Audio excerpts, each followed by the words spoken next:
Hello everyone and welcome back to Beatley Tone's Beatles channel. Lovely to have you here. Thanks for joining me for this video and I hope you're all doing well. In today's video I'm going to be reviewing the brand new Blue Album, still titled 1967 to 70, although it no longer is because it's been expanded to a triple album. Includes Now and Then from 2023, which makes a complete mockery of the title 67 to 70. Why they didn't just revert to the red and blue and get away from that problem, I don't know, but it is what it is, I suppose. But the Blue Album, along with the red, are very important compilation albums for people of my age. You know, people that were too young to sort of, to have been into the band properly in the 60s when they were going concerned, but arrived, at the Beatles in the 70s, 1976 in my case, when I first heard the Red and Blue Album, became hooked on this band, jumped on that magical mystery tour bus, and it's a bus ride that I haven't been able to get off of yet. So here we all are. But this album, along with the Red, are very important, and I will be doing a video review of the Red Album, but there's so much more to unpack on that album that I felt that it needed its own video. So just the Blue Album in this video, and more specifically I'm going to be talking about the 6 tracks that have had remixes and how they compare with previous versions of the songs. So I'm not really going to talk about the songs that we have already had remixes for on the various Super Deluxe box sets that we've had so far, from Sgt. Pepper in 2017 to Let It Be in 2021, and also the 2015 remix of the One album for the One Plus package. There are tracks from that included on here as well. I'm not going to talk about those because, we've had those for a long time, and all the talking has kind of been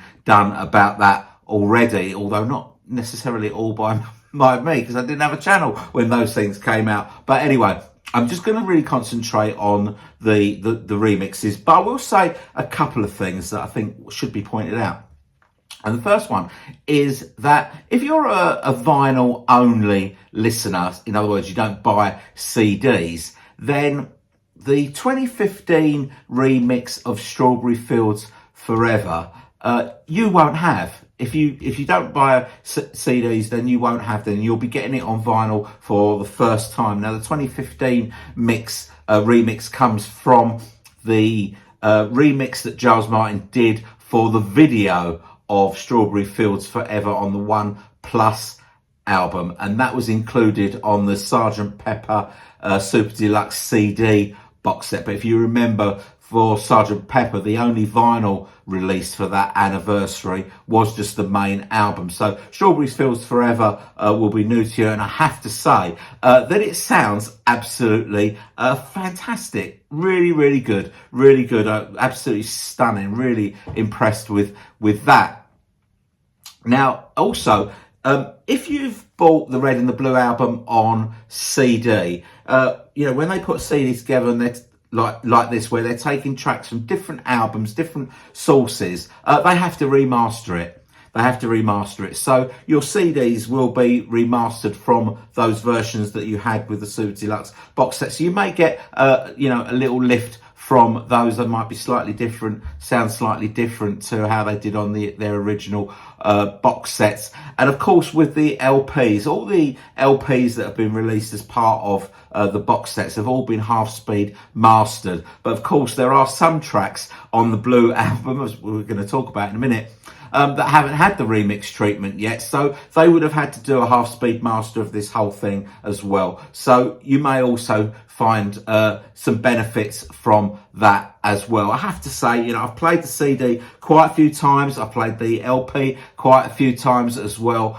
and both of them sound absolutely fantastic to my ears. I just think they're really done well with these. The half-speed master, obviously, of the Blue and the Red Albums done by Brown Shu, the Abbey Road engineer.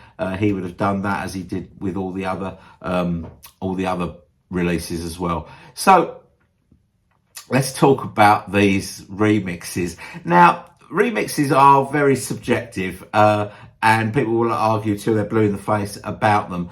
But they are very subjective. Some people will say, well, look, we've had these tracks for, years and years and years, decades. We don't need any remixes. We like how they sound. We've liked how they sound for all that time. And other people will say, we've had these songs for years and years and years, decades. I want to hear something new. And I kind of fall into that second bracket because, even if the remixes aren't very good, you've still got the old mixes anyway. So, no one's getting burnt really. It's win-win as far as I'm concerned. So that's one thing. The other thing is our ears. All our ears are different. We all hear things differently, and that has a huge impact on it as well. And the other thing is what you listen to music on has also got an impact, because if you just listen to music in your car or on your phone or even on your computer, if it's not hooked up to a hi-fi, you're probably not going to get too much out of these remixes, because Giles generally usually sticks quite faithfully to the original masters. He doesn't change anything too radical. He is prone to the odd radical move, and we'll talk about that in a minute, but generally he's changing elements of a mix rather than the whole mix itself. And by that I mean, he's maybe moving drums to the center, or moving the volume up, or changing a guitar volume up or down, or bass, or whatever it might be. Subtle changes, I think, and hopefully improving them. Now, I'm quite a fan of Giles Martin's remixes. I know some people are not, but I think that he probably gets it right, probably about 9 times out of 10, I think, which is not bad. Now, because he is working with the Holy Grail after all. So how I listen to music is I prefer to listen to music on my hi-fi, which is back in the house. So I don't really listen to music on headphones. So I haven't really tested these on headphones at all, because I only really ever use headphones if I'm on the move, if I'm on a plane or a train, not an automobile though, just a plane or a train. I'd listen on headphones. And I kind of figure that if something is so minute that you can only hear it on headphones that are really close to your eardrums, then it's probably not that important. Okay, that's the story. So I like to have my music sort of blaring out, coming straight at me. And that's it really. So let's go and talk about these specific remixes. One lesson that I've learned from doing remix reviews is never go with your first impression, because it will change. The more you hear a song in a new way, the more it starts to embed itself in your brain, and you start to hear different things. And that's what I've done. That's why I've delayed doing my review. I like to live with it for a little while before committing to an opinion on it. And that my opinion has changed from first listens to now. And so I'm going to go through them. I've got some notes. I'm not going to do these in any particular order, just the order that I've got them written down in my notes. So I'm going to start with Revolution. Now, I think the best version that we've got in stereo of Revolution is the one on the Love album. It's got some nice bits on it, like the 3 slams of Ringo's drums during the 4-bar guitar lead guitar intro. We only get 1 on the finished version, after bar 2, but we get 3 in the Love version. And also in the Love version, the drums are in the center. The trouble with the Love version is it's incomplete, because it doesn't have the solo in the middle. So I can't really use that as a comparison. So I've gone back to the next best one, I think, which is, the 2009 Past Masters, the stereo masters, as being the next best stereo version of Revolution. Now, in that version, the vocals were already in the center, so there was nothing to do there. The drums were on the left, And the bass, although it was audible, it is little bit buried in the mix. Now on the new version, the drums are still on the left, and I don't understand that. How has that happened? I thought that was one of the things that was priority, is getting the drums and the vocals in the center. How have you forgotten that, Charles? Did you just literally just forget it, or did you think we wouldn't notice? But I think that is really disappointing that the drums are still on the left. It appears that Ringo's crash cymbals are centered, but the rest of the kit is still on the left.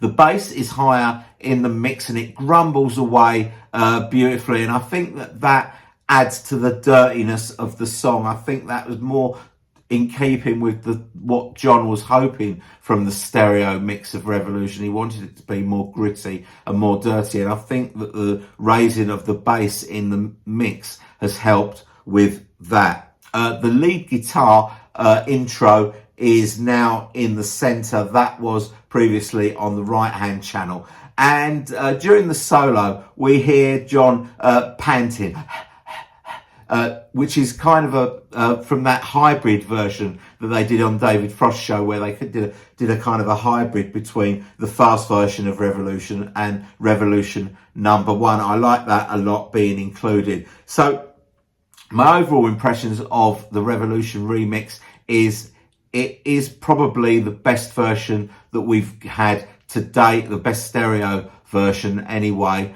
but it's not perfect. Which is a little bit disappointing. If only those drums had been in the centre. So the next track I'm going to talk about is Fall on the Hill, and this new mix sounds absolutely beautiful. Really, really good. Has it changed that much from the old mix on Magical Mystery Tour? I don't think so. I think it sounds great on that as well. There's a couple of things I've noticed. That the bass is slightly up in the mix, but not by very much. Ringo's kick drum, when that comes in, it's a little bit louder than it was before, but again, not by very much, because the song doesn't require it. I think that there is more clarity in Paul's vocals. There's more clarity in the piano as well, but there's not that much going on in the song, overall. Anyway, there seems to be a little bit of jiggery pokery going on with channel switching. So, for example, George's acoustic guitar, which on the Magical Mystery Tour version is on the left-hand side, is now on the right-hand side, and they're on the Magical Mystery Tour version, they've got the finger cymbal and the shaker or maraca on the same channel, the left-hand channel, on the Magical Mystery Tour version. What they've done is they've separated them onto two separate channels on the new version. So finger cymbals, it's still in the left, but shaker on the right, and that sounds quite nice, and it sounds quite different. It makes both instruments sound different, being separated from each other. But it's a very minor tweak, but quite effective. So it's difficult for me to say what it is that's really improved this song. But if you play them back to back, I think you will definitely hear a difference between the song. I think the main word here is clarity.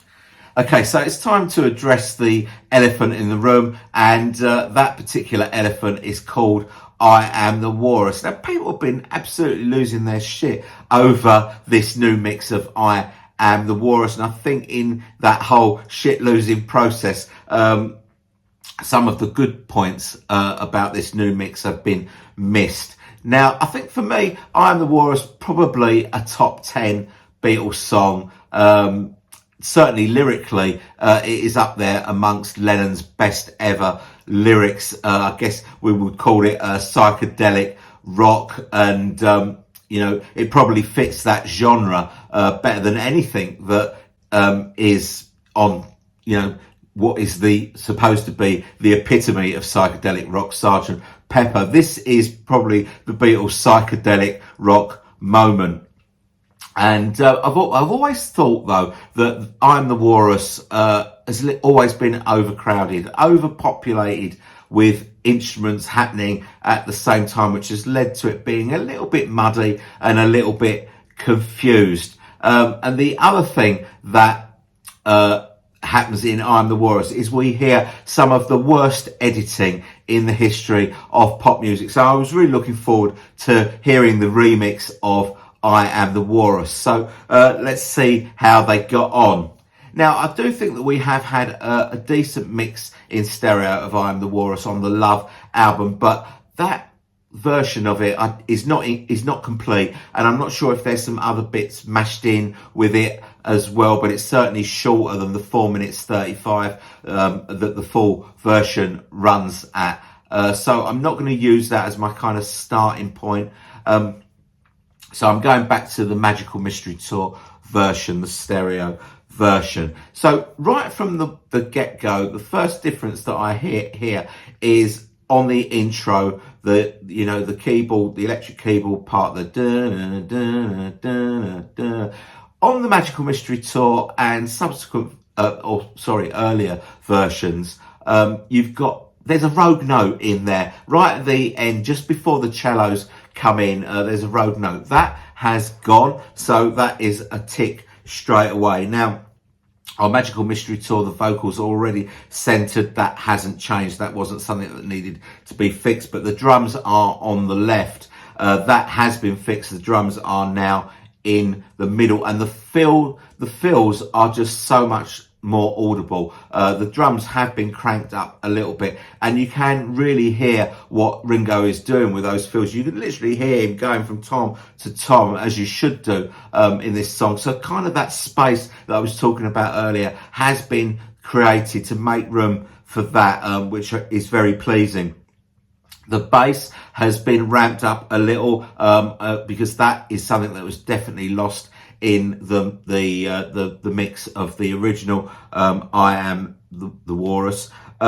We hear there's a few little nuances that I haven't heard before that I'm hearing now, and that is in the Mr. City Policeman verse, just after he sings See How They Run. You hear him panting.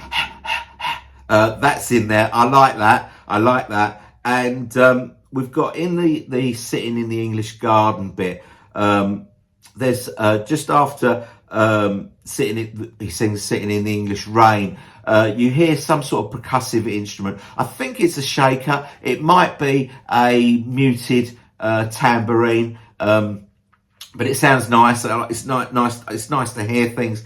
We've got things like in the Goo Goo Tube bits. The tube bits are much louder and more forceful.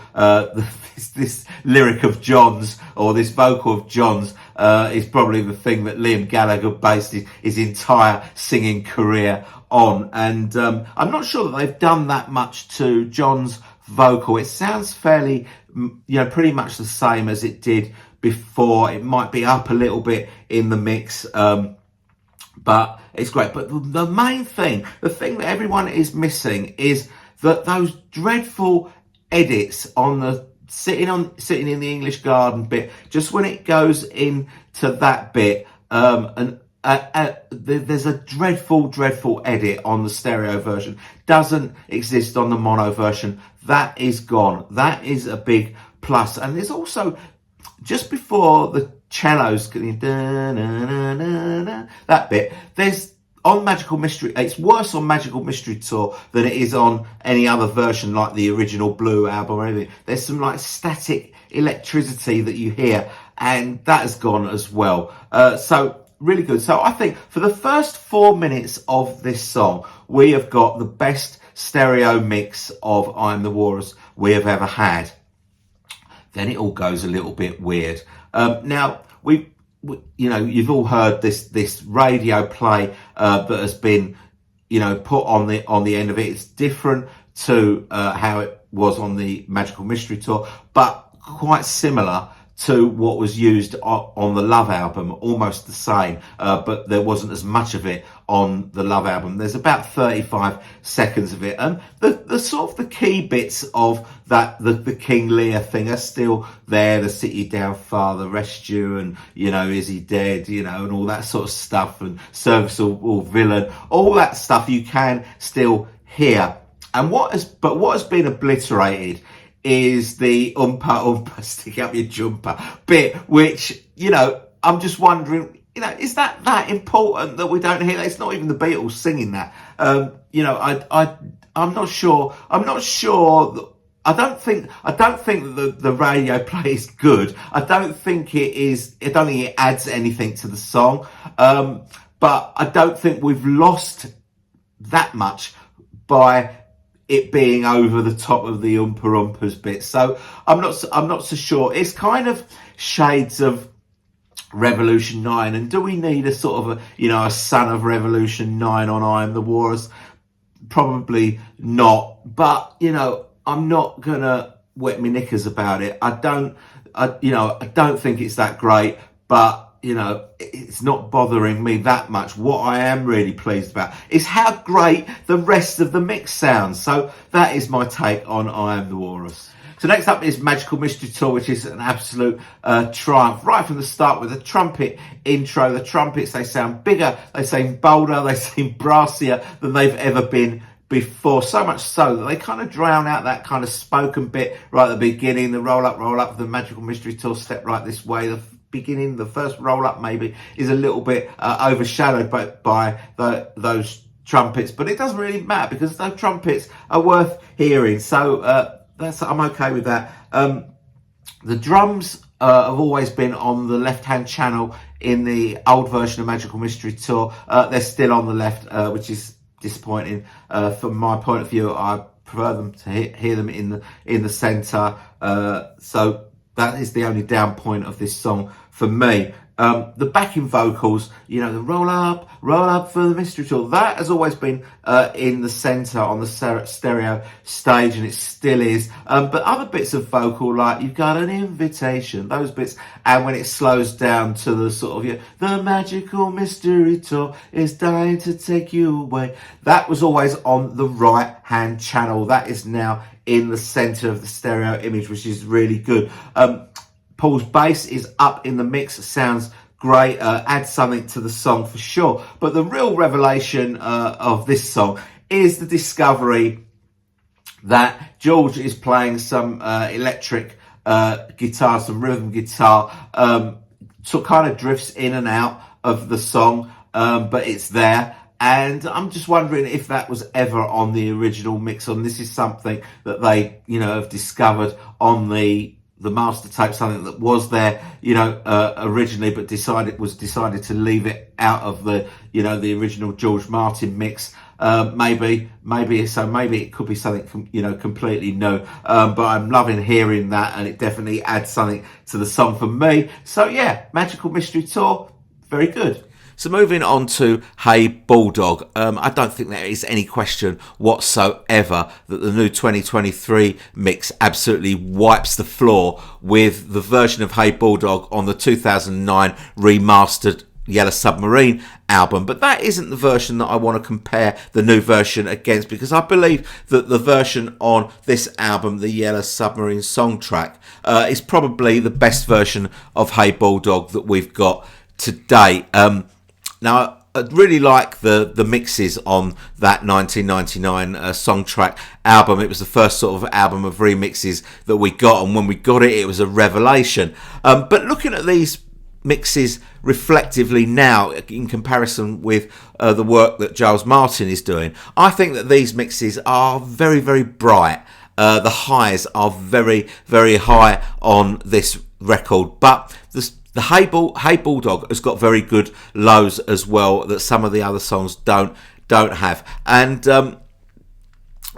Hey Bulldog has got that thunderous bass in it that comes in, almost blows your socks off when it comes in. The new 2023 mix doesn't have that power in the bass. Don't get me wrong, the bass on the new version has got a very nice tone, a nicer tone to the bass than is on the Songtrack album, but it doesn't have the power that the Songtrack album has in the bass department. There are other things in the new mix that have improved it, like on the Songtrack version, the drums are in the left. On the new version, they are centered, which I prefer. But there's something about the new mix that irritates me, and that is in the part where John is singing "You Can Talk to Me," there is this weird sort of crunching noise. I don't know what it is. I don't know if it's like a guitar effect or a muted guitar or what it is. There's this crunching noise that goes through that "You Can Talk to Me" bit, and I find that really irritating. And I don't know what it is. It's an unidentified crunch, but that is a down point for me for the new mix. I don't know why it's there or what purpose it serves. I've never heard it on any other version, but generally I think that the new mix on Hey Bulldog is good, but it's not as good as the Yellow Submarine songtrack version. So the final new mix that I'm going to talk about is that of Old Brown Shu. Now, I'm sure when Old Brown Shu was first placed on the Blue album back in '73, it was there to appease George Harrison, give him an extra song on the compilation. But to be absolutely honest, Old Brown Shu has always served Paul McCartney a lot better than it has George Harrison, because Paul's bass playing on this is just phenomenal. It's worth the entrance fee alone. Best thing about this song is the bass playing on it. But they have made improvements to the mix, and I do think that this is the best mix of Old Brown Shu that we've had so far. It starts off with Paul's bass, and the tone of that bass sounds really nice, much better than it did before, as does that piano that comes in directly after it. George's vocal is higher in the mix, so we hear him better. He's not buried quite so much, and Ringo's drums are up as well. We hear that nice clicking that he's doing with his stick on the side of the snare coming through loud and clear, as are all his fills. So that's good as well.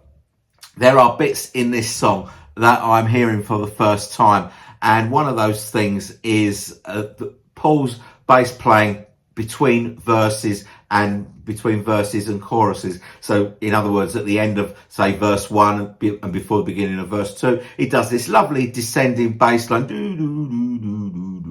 and I've never heard that before. It's always been buried in the mix. It's great to hear it. It adds something to the song, that's for sure.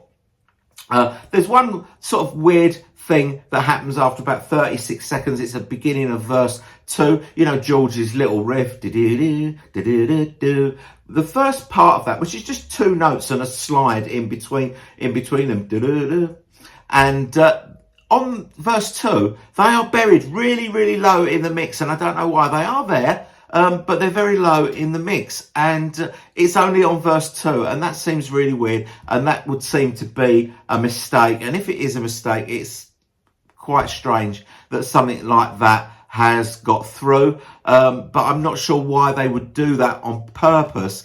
Just on verse 2 doesn't really make sense to me. Another thing that I've heard for the first time is Paul shouting and whooping behind the guitar solo. You can hear some of that going on. But that's Old Brown Shu. I think it is the best mix of Old Brown Shu that we've had so far. I like it. So about the extra tracks that have been added to this extended version of the Blue album, the 9 extra tracks. I'm not going to get into a discussion about what has been included and shouldn't have been, and what wasn't included and should have been, because I think we had that discussion, you know, when the tracks were first announced. It is what it is. It's a pointless discussion now, so I'm not going to talk about that. I will just say that on one of the extended tracks is Dear Prudence, and you get that with a clean intro, so no aeroplane noises at the beginning of that. If you were thinking that your Now and Then single was a little bass and drum heavy in its production,